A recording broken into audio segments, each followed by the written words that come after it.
Hello everyone, welcome to my YouTube channel. Today our topic is HyperLane High Performance LAN.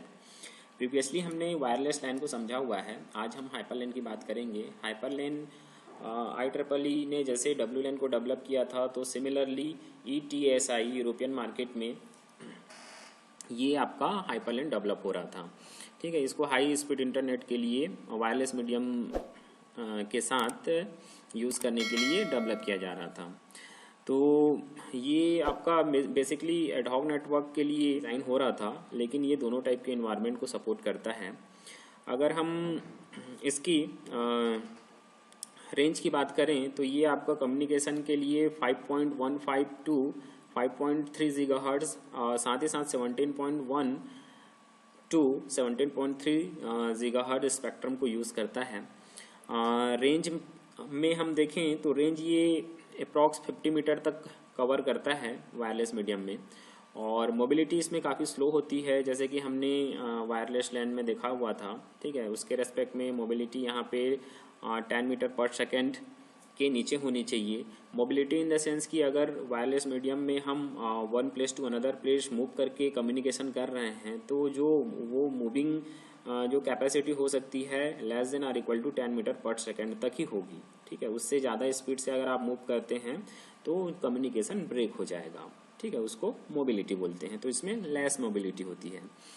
ये दोनों type के जैसे कि multimedia asynchronous data rate को support करता है, प्लस जो इसकी स्पीड होती है 23.5 Mbps के साथ ये हम डेटा को ट्रांसफ़र कर सकते हैं। साथ ही साथ ये पैकेट ओरिएंटेड टोपोलॉजी को यूज़ करता है।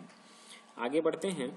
यहाँ पे देखिए, जैसे मैंने बताया था आप लोग को कि ये एडहॉक कम्युनिकेशन साथ ही साथ सेंट्रलाइज्ड कम्युनिकेशन दोनों टाइप के कम्युनिकेशन को सपोर्ट करता है। जैसे हमने वायरलेस लैन में देखा हुआ था, दो टाइप के मीडियम होते हैं, जिसमें कि सेंट्रलाइज सिस्टम होता है और आपका एक एडहॉक नेटवर्क हम क्रिएट करते हैं।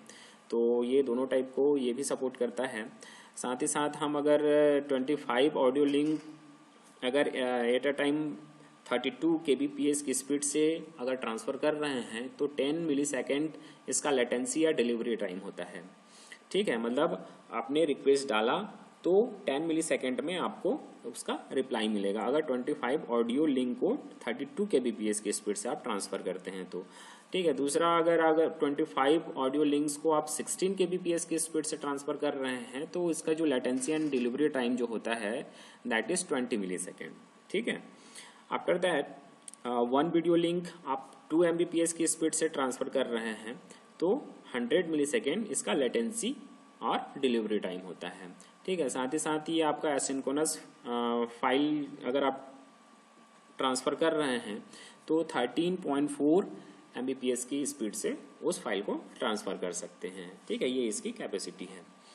आगे हम इसके टाइप्स को देखते हैं। डिफरेंट वर्जन इसमें बनाए गए थे। तो बेसिकली 4 वर्जन थे, लेकिन इसमें से फर्स्ट और सेकंड जो वर्जन है HyperLane 1 एंड HyperLane 2 यही इम्पॉर्टेंट है। ठीक है, तो आगे हम इसको समझेंगे। HyperLane एक्सेस जो है ये आपका जो केबल मॉडेम होता है उसका अल्टरनेटिव के तौर पे डिज़ाइन किया गया था, ये इंडोर रेडियो बैकबोन्स के तौर पे।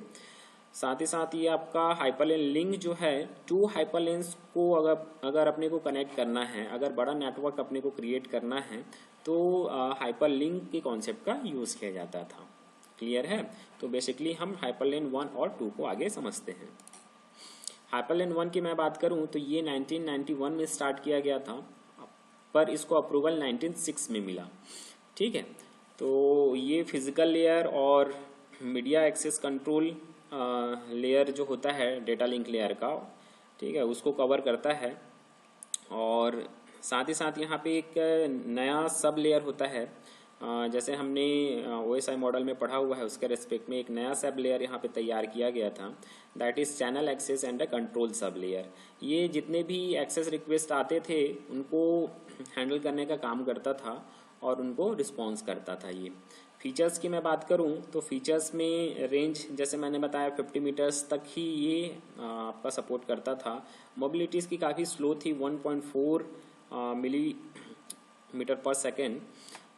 साथ ही साथ ये दोनों टाइप के असिंक्रोनस एंड सिंक्रोनस ट्रैफिक को सपोर्ट करता है।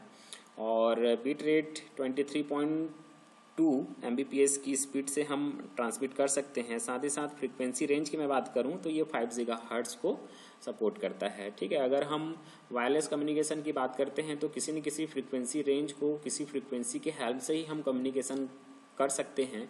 तो जो फ्रीक्वेंसी रेंज थी दैट इज़ 5 GHz। ठीक है, हाइपरलेन 1 की। आगे हम हाइपरलेन 2 को समझते हैं। बेसिकली हाइपरलेन 2 आपका सिक्योरिटी रीजन से डेवलप किया गया था। जो भी सिक्योरिटी कमियां थी हाइपरलेन 1 में, उनको इन्हेंस करने के लिए हाइपरलेन 2 को डेवलप किया गया था। ये आपका कंप्लीट हुआ था फरवरी 2000 में। और अगर हाइपरलेन 2 में डेटा ट्रांसफ़र की हम बात करें तो ये आपका data, sound plus video transmission हर टाइप के डेटा को सपोर्ट करता है। और साथ ही साथ जैसे मैंने सिक्योरिटी पर्पस इसको डेवलप किया गया था बताया, तो इसमें DES या फिर ट्रिपल DES एल्गोरिथम को यूज़ किया जाता था इंक्रिप्शन के लिए, ताकि डेटा हमारा one end to another end secure format transmit हो सके। ठीक है, रेंज यहाँ पे बढ़ाया गया था। रेंज जैसे हमने देखा हाइपरलेन 1 में, तो रेंज जो है उसके रेस्पेक्ट में यहाँ पे बढ़ाया गया था, डैट इज़ 50 to 100 मीटर तक बढ़ाया गया था। ठीक है, बैंड ये सिमिलर यूज़ करता है ये भी हाइपरलेन 1 में, जैसे मैंने बताया आप लोग को। तो ये सिमिलर बैंड को यूज़ करता है।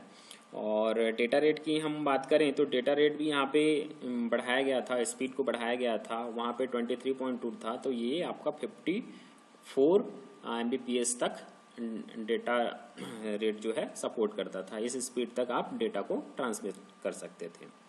ठीक है, तो ये एक यूरोपियन अल्टरनेटिव ज़्यादा कॉम्प्लेक्स था। IEEE ने जो कॉन्सेप्ट दिया था WLAN उसके रेस्पेक्ट में, प्लस इंस्टॉलेशन मेंटेनेंस भी इसमें उसके रेस्पेक्ट में काफ़ी महंगा था, इसलिए मार्केट में उतना सरवाइव नहीं कर पाया। लेकिन हाइपरलेन 1 के कॉन्सेप्ट को आपका अभी आप WLAN में IEEE ने 11A में के फिज़िकल लेयर में यूज़ किया हुआ है। ठीक है, तो इसके कुछ कॉन्सेप्ट जो है IEEE ने अडॉप्ट किए हैं, लेकिन आज की डेट में हाइपरलेन मार्केट में उतना यूज़ नहीं होता है। ठीक है, थैंक यू।